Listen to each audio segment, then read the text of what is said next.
Hello, good morning all students. जैसा कि आप लोग को बताया गया था कि जो बेटा पार्ट आपका कौन सा था, 7, पार्ट नंबर 7। अब बात की जाएगी पार्ट नंबर 8 की।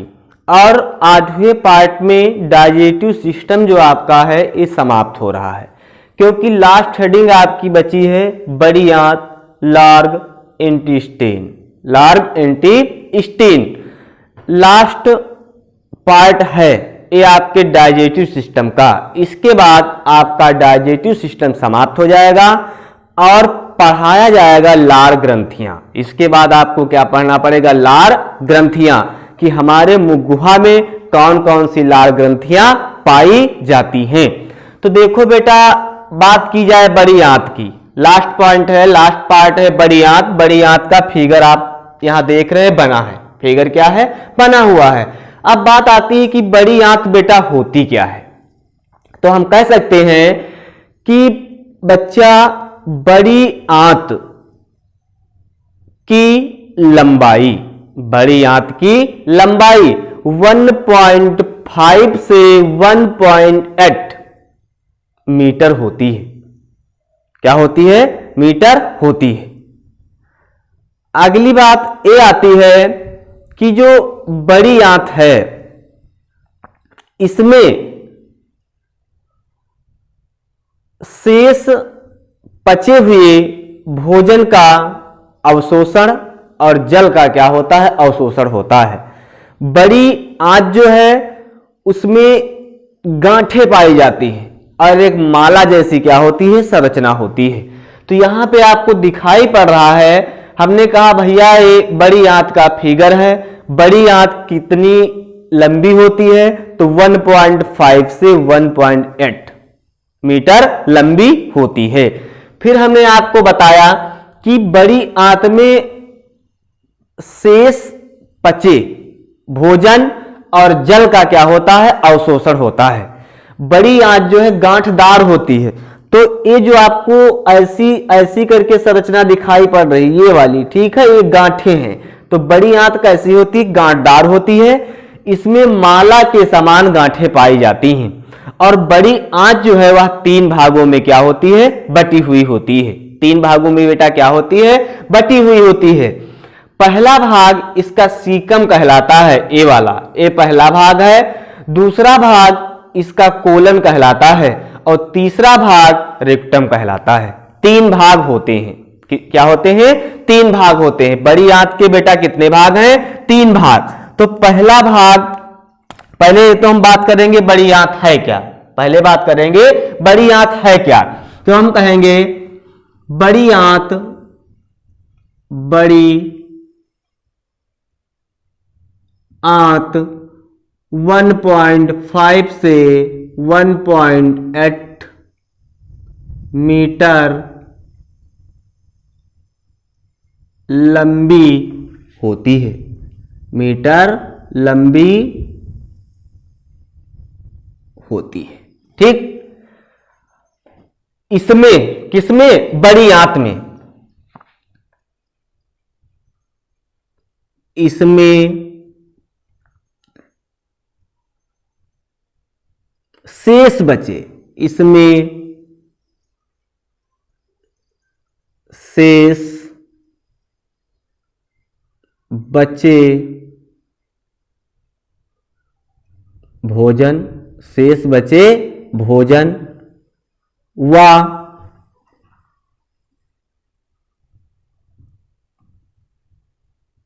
जल का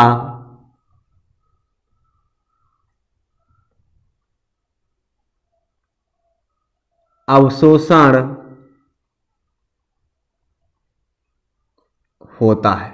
ठीक भैया, शेष बचे भोजन और जल का क्या होता है? अवशोषण होता है।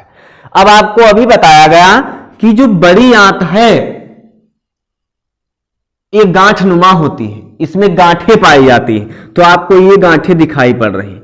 ये भाग जो आपको ऐसे ऐसे दिखाई पड़ रहा है, गांठें हैं। क्या है? गांठें। तो हम कह सकते हैं बड़ी आंत में गांठें पाई जाती हैं, या बड़ी आंत में गांठ जैसी संरचना पाई जाती है जो माला के समान होती है। इसमें गांठें पाई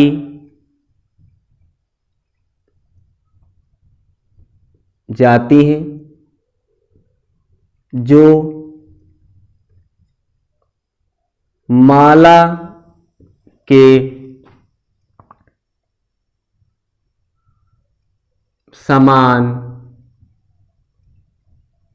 होती है, जो कैसी होती, माला के समान होती है।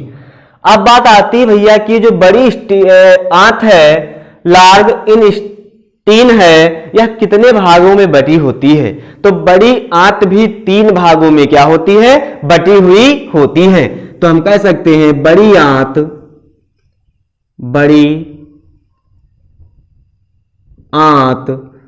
थर्ड पार्ट या 3 भाग में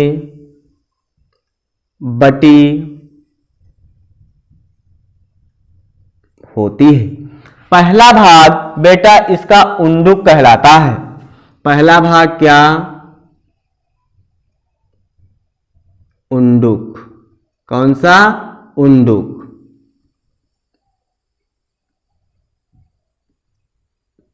सीकम, पहला भाग उंडुक या सीकम। और दूसरा भाग बृहदांत, दूसरा भाग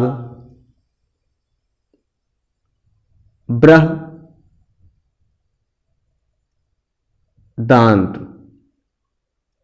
कोलन।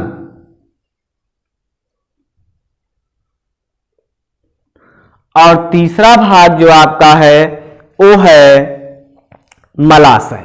क्या है, मलाशय। तीसरा भाग आपका है मलाशय। रेकुटम।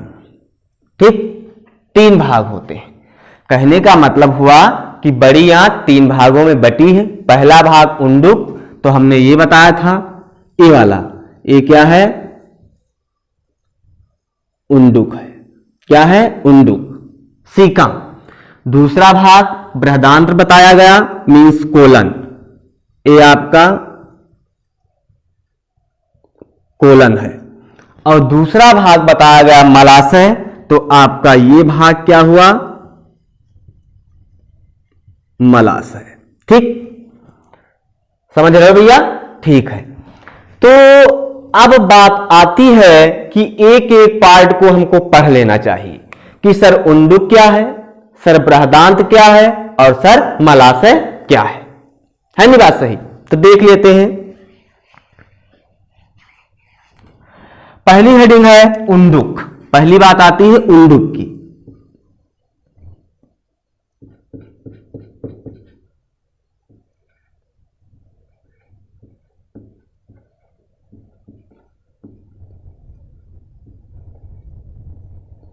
उंडुक की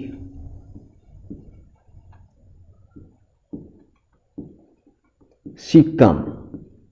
अब उंडुक है क्या, उंडुक है क्या? तो हम बेटा ये कह सकते हैं कि यह छोटी आंत तथा बड़ी आंत के मिलने वाले स्थान पर पाया जाता है, जहां पे छोटी आंत और बड़ी आंत आपस में मिलती हैं, वहां पे पाया जाता है उंडुक। जैसे फिगर देखिए, ये आपका कोलन सीकम है उंडुक, तो छोटी आंत बेटा यहीं से निकलती है। छोटी आंत कहां से निकलती है? ऐसे करके यहीं से छोटी आंत निकलती है।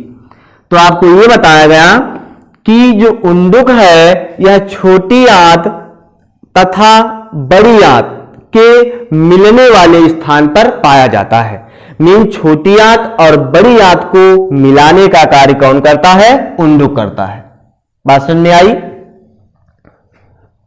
अच्छा, और ये जो उंडुक है बेटा, इसी में अंगुली के समान एक संरचना पाई जाती है जिसको हम क्रम रूप परिशेषिका कहते हैं। एक क्वेश्चन बार बार हाई स्कूल में पूछा भी गया है कि बहुविकल्पी में कि क्रम रूप परिशेषिका किसका भाग होता है? तो ऑप्शन में यदि उंडुक दिया है तो उंडुक सही है, और यदि ऑप्शन में बड़ी आंत दिया है तो बड़ी आंत सही है। ठीक है, कुछ बच्चे कंफ्यूज हो जाते हैं कि ये कहते हैं सर जी ये बड़ी आंत का भाग है, तो हाँ बेटा बड़ी आंत का भाग है, लेकिन यदि उंडुक दिया है तो आपको उंडुक पे टिक करना है, क्योंकि ये कहां लगा होता है, उंडुक में लगा होता है, सीकम में पाया जाता है। ठीक है, इसमें आपको क्लियर हुआ कि यदि पूछा गया कि क्रम रूप परिशेष का किसका भाग है, यदि बड़ी आंत ऑप्शन में है तो बड़ी आंत सही होगा, और यदि उंडुक ऑप्शन है तो उंडुक सही होगा, और ये दोनों ऑप्शन नहीं है तो इसका मतलब गलत है, उसमें कुछ भी नहीं होगा, उपरोक्त जो कुछ दिया होगा वो होगा। तो बात करते हैं उंडुक है क्या। तो हम कह सकते हैं यह छोटी आंत तथा बड़ी आंत के मिलने वाले स्थान पर पाया जाता है। यह छोटी आंत तथा बड़ी आंत के मिलने वाले स्थान पर पाया जाता है। जो दोनों आंतों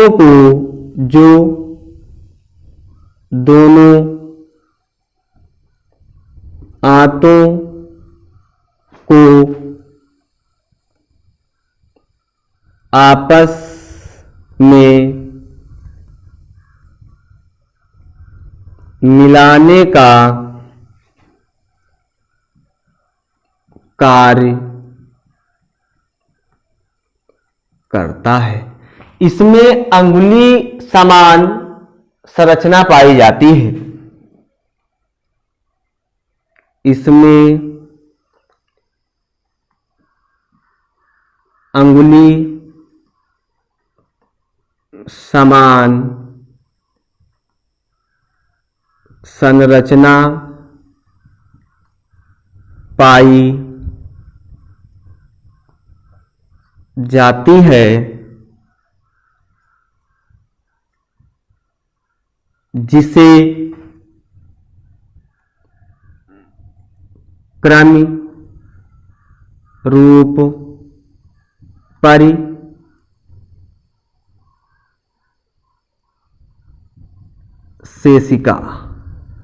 क्रम रूप परिशेषिका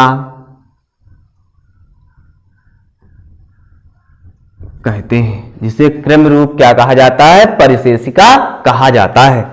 अब दूसरी बात आती है बृहदान्त की।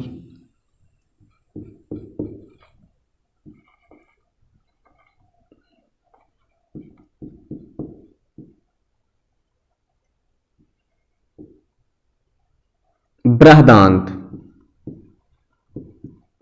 कोलन की। ठीक है भैया, बृहदान्त क्या है, तो हम ये कह सकते हैं कि यह बेटा बड़ी आंत का दूसरा भाग होता है। बड़ी आंत का दूसरा भाग होता है जो उल्टा यू के आकार का होता है। तो हम कह सकते हैं यह बड़ी आंत का दूसरा भाग होता है जो उल्टा यू के समान होता है। ठीक भैया, ये जितना भाग आपको दिखाई पड़ रहा है ये बृहदान्त है, कोलन है। तो हमको कैसा दिखाई पड़ रहा है, उल्टा यू के समान। उल्टा क्या है, यू के समान है। अगली बात लास्ट मलाशय।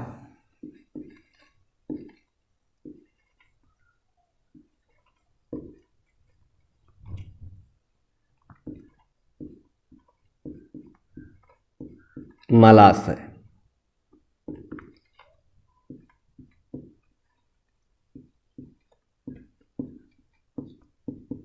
ए क्या है? तो हम ये कह सकते हैं यह कितना,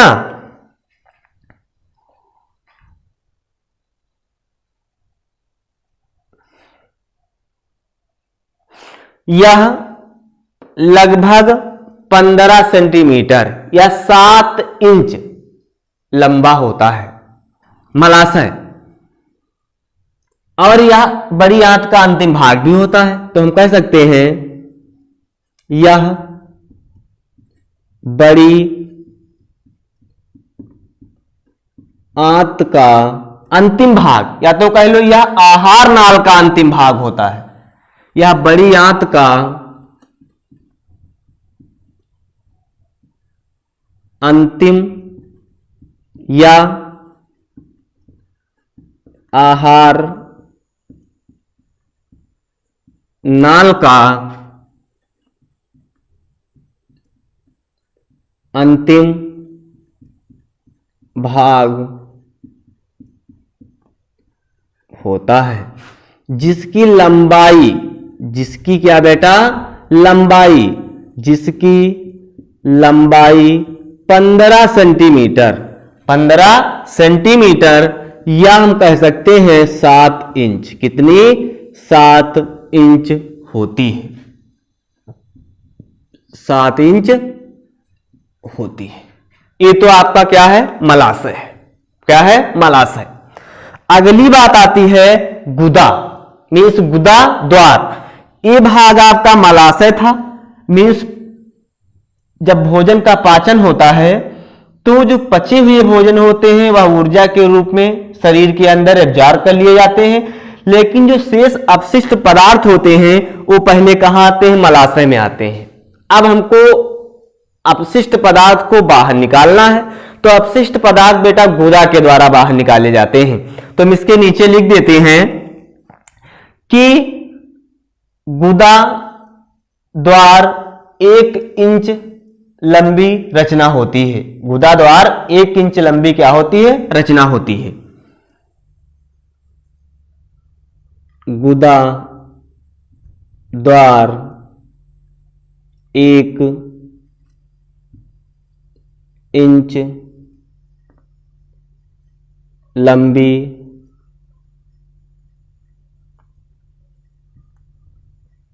रचना होती है, जिसके द्वारा अपशिष्ट पदार्थ शरीर से बाहर निकाल दिए जाते हैं।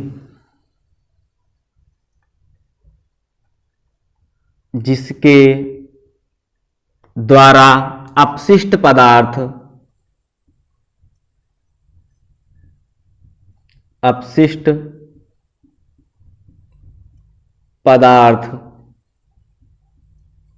बाहर निकाल दिए जाते हैं। ठीक भैया, ये तो आपका मलाशय भी समाप्त और गुदा भी समाप्त हुआ। अब आते हैं बड़ी आंत के कार्य। बड़ी आंत के कार्य, लास्ट हेडिंग।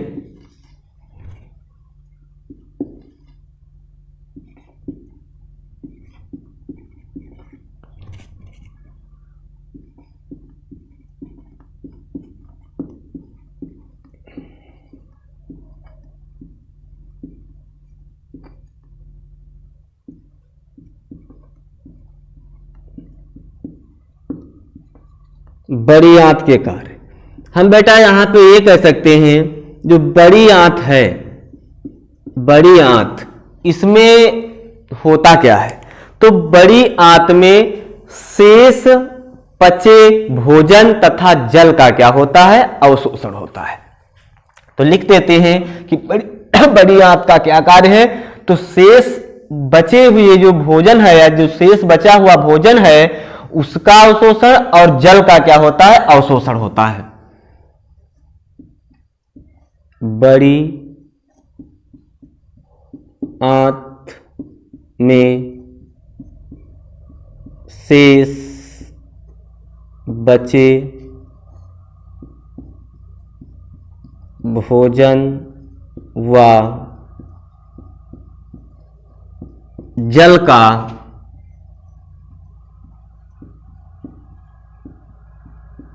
अवशोषण होता है। इतनी बात बेटा आप सभी लोगों के समझ में आई होगी। बहुत सिंपल सी बात थी।